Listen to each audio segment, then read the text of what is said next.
Assalamualaikum warahmatullahi wabarakatuh.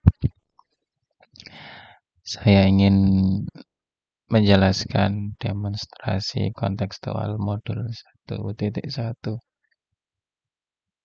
Saya Husnul Mubarak JGP dari Pasuruan, unit sekolah SDN Jokasari 2.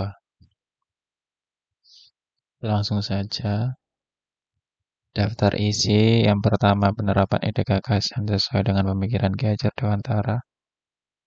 Yang kedua alasan yang kontekstual mengenai penerapan ide gagasan. Yang ketiga demonstrasi hasil penerapan ide gagasan secara kontekstual. Yang keempat tantangan atau solusi penerapan pemikiran Ki Hajar Dewantara sesuai konteks yang ada di sekolah atau kelas. Jadi di sini saya memilih dua karya. Yang pertama karikatur, yang kedua adalah lagu atau lirik.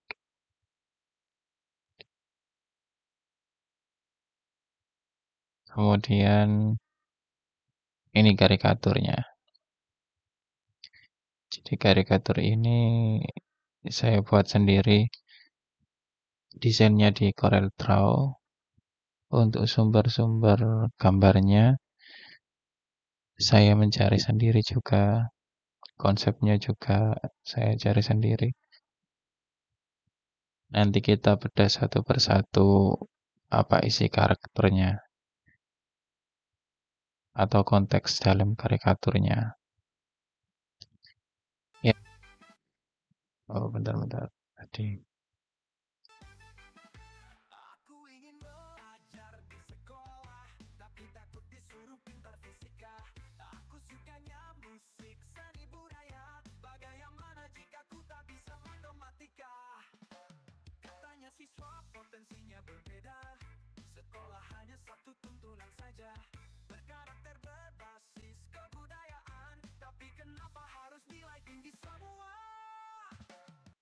Nah, mohon maaf tadi agak full volume. Yang kedua yaitu adalah lagu atau lirik. Ini liriknya saya buat sendiri, kemudian lagunya dibantu dengan aplikasi.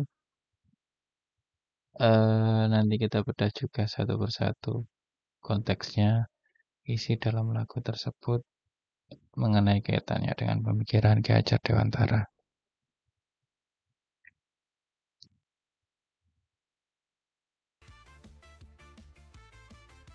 Nah, lagunya nanti bisa di play ya.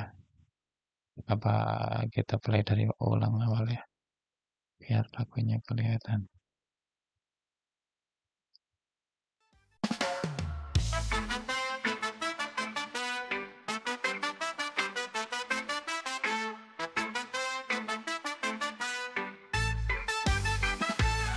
Aku ingin belajar di sekolah, tapi takut disuruh pintar fisika. Aku sukanya musik, seni budaya. Bagaimana jika ku tak bisa matematika? Katanya siswa potensinya berbeda. Sekolah hanya satu tuntunan saja, berkarakter berbasis kebudayaan. Tapi kenapa harus nilai tinggi semua?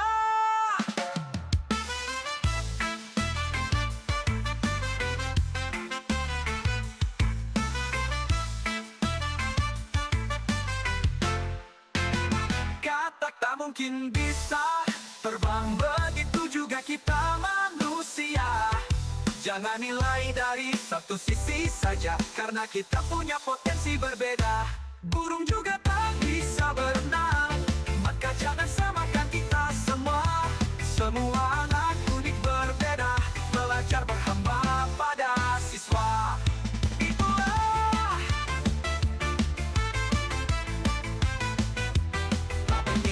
Filosofis Ki Hajar Dewantara. Nah, itu tadi lagunya sudah saya play awal dari akhir. Nanti kita bahas demonstrasi kontekstualnya satu persatu. Lanjut, alasan yang kontekstual penerapan ide gagasan. Jadi saya memilih dua karya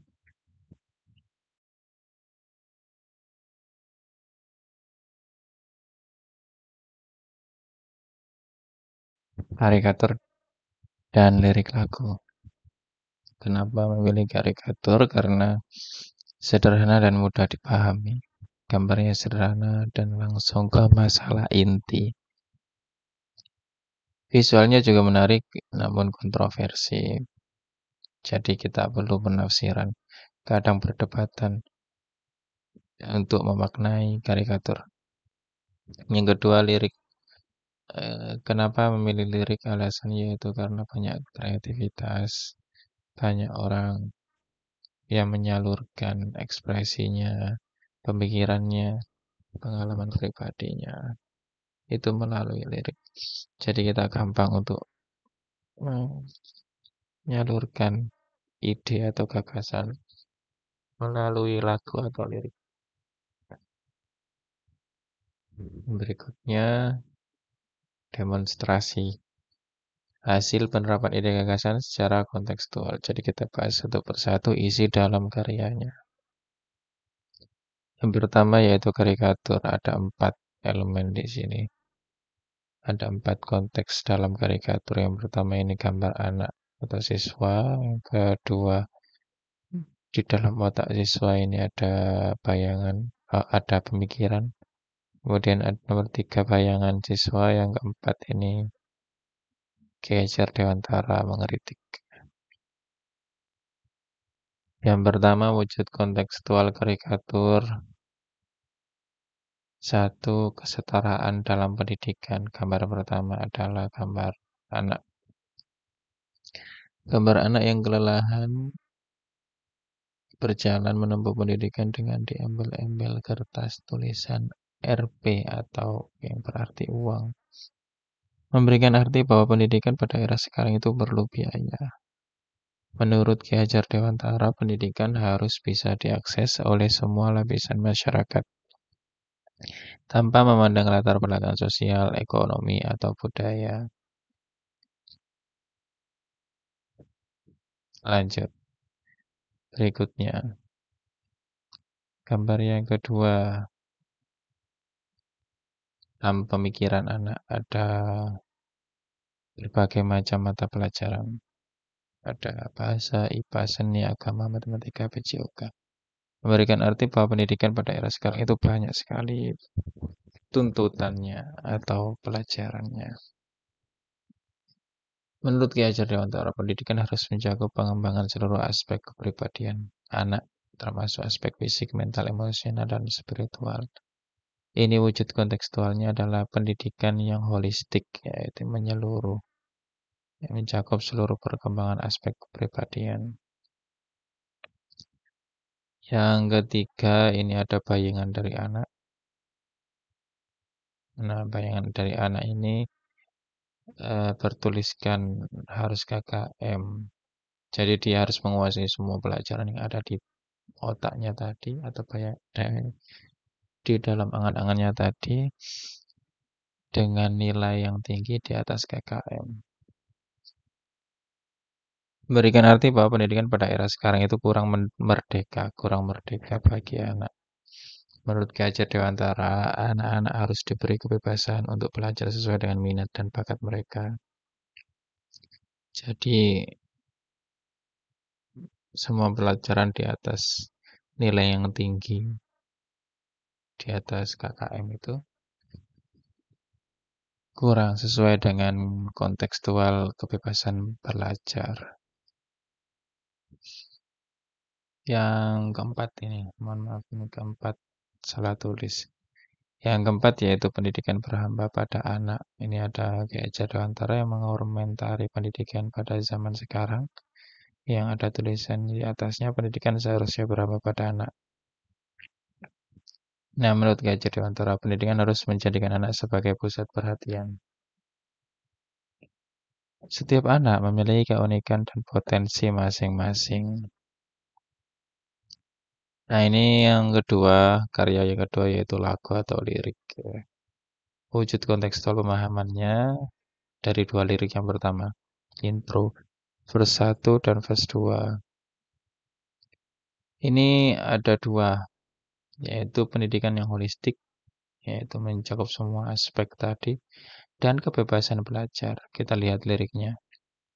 Aku ingin belajar di sekolah, tapi takut disuruh pintar fisika. Aku sukanya musik seni budaya. Bagaimana jika aku tak bisa matematika?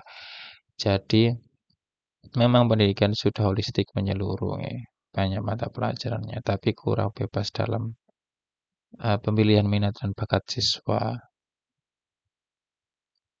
Nah, ini lirik yang kedua, katanya potensi siswa berbeda. Ya benar, potensi siswa berbeda. Kita sekolah hanya satu tuntunan, berkarakter berbaris kebudayaan, tapi kenapa harus nilai tinggi semua? Nah, ini merujuk pada kurangnya kebebasan belajar. Nilai harus tinggi semua. Lanjut kita ke refnya. Ini ada wujud kontekstual pemahaman yang ketiga yaitu pendidikan berhamba pada anak. Nah, ini refnya bunyinya kata tak mungkin bisa terbang, begitu juga kita manusia, jangan nilai dari satu sisi saja karena kita punya potensi yang berbeda. Ref yang kedua, burung juga tak bisa berenang, maka jangan samakan kita semua anak unik berbeda, belajar berhamba pada siswa. Jadi menilai siswa atau anak itu tidak harus dalam satu mata pelajaran karena mereka mempunyai potensi yang berbeda. Selanjutnya, kaitannya pemikiran dan karya tadi. Jadi ada empat kita simpulkan tadi. Yang pertama pendidikan holistik yang menyeluruh semua aspek tadi, semua mata pelajaran tadi. Namun yang kedua yaitu perlu penekanan dalam kebebasan belajarnya karena banyak lirik, banyak karikatur yang menekankan kebebasan belajar. Yang ketiga kesetaraan dalam pendidikan, yang keempat pendidikan berhamba pada anak. Nah, untuk tantangan yang terakhir yaitu tantangan dan solusi penerapan konsep di skala tentang empat konsep tadi yang kaitannya dengan karya. Tantangannya ada dua. Yang pertama sumber daya dan fasilitas, yang kedua kesiapan guru. Jadi tidak semua sekolah memiliki sumber daya dan fasilitas memadai untuk pendidikan holistik. Apalagi itu juga berkaitan dengan pendidikan atau kebebasan belajar. Semisal untuk minat bakat penyaluran. Hanya beberapa siswa atau sekolah yang bisa menyalurkan bakatnya karena terbatasnya daya dan fasilitas. Dan kesiapan guru atau banyak guru yang belum siap atau memiliki keterampilan untuk menerapkan pendidikan yang holistik, menyeluruh, dan juga merdeka. Maka yang harus dilakukan solusinya adalah pemerintah perlu meningkatkan infrastruktur pendidikan dan menyediakan sumber daya yang cukup untuk mendukung pembelajaran yang sangat beragam dan pengembangan minat bakat siswa juga yang sangat beragam itu perlu didukung dengan dana dan sumber daya. Yang kedua, pelatihan dan pengembangan profesional bagi guru yang sangat penting untuk dibekali. Baik itu untuk menerapkan pendidikan yang lebih individual dan holistik, serta lebih merdeka dan berhamba pada anak. Itu tadi tantangan dan solusi penerapan konsep di sekolah, yang merupakan daftar isi yang terakhir yang telah kita bahas dalam presentasi kali ini. Demikian dari saya, kurang lebihnya mohon maaf. Assalamualaikum warahmatullahi wabarakatuh.